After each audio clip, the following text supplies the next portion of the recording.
The Aokigahara forest. তোমরা কি জানো এই ফরেস্টকে কেন সুসাইড ফরেস্ট বলা হয়? জাপানের এই বিখ্যাত ফরেস্টে একদিন এক ইউটিউবার রাতে লাইভে এই ফরেস্টে ঢুকে, কিন্তু সে কখনোই ওই ফরেস্ট থেকে ফিরে আসে নাই।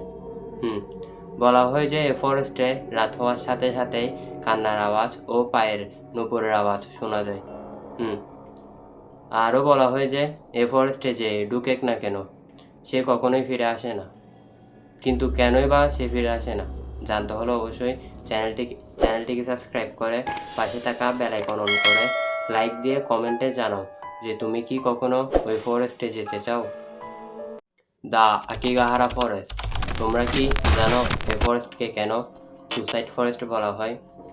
জাপানের এই বিখ্যাত ফরেস্টে একদিন এক ইউটিউবার রাতে লাইভে এই ফরেস্টে ঢুকে, কিন্তু সে কখনোই ওই ফরেস্ট থেকে ফিরে আসে নাই। বলা হয় যে এই ফরেস্টে রাত হওয়ার সাথে সাথেই কান্নার আওয়াজ ও পায়ের নুপুরের আওয়াজ শোনা যায়।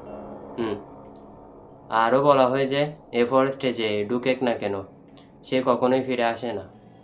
কিন্তু কেনই বা সে ফিরে আসে না জানতে হলে অবশ্যই চ্যানেলটিকে সাবস্ক্রাইব করে পাশে থাকা বেল আইকন অন করে লাইক দিয়ে কমেন্টে জানাও যে তুমি কি কখনো ওই ফরেস্টে যেতে চাও।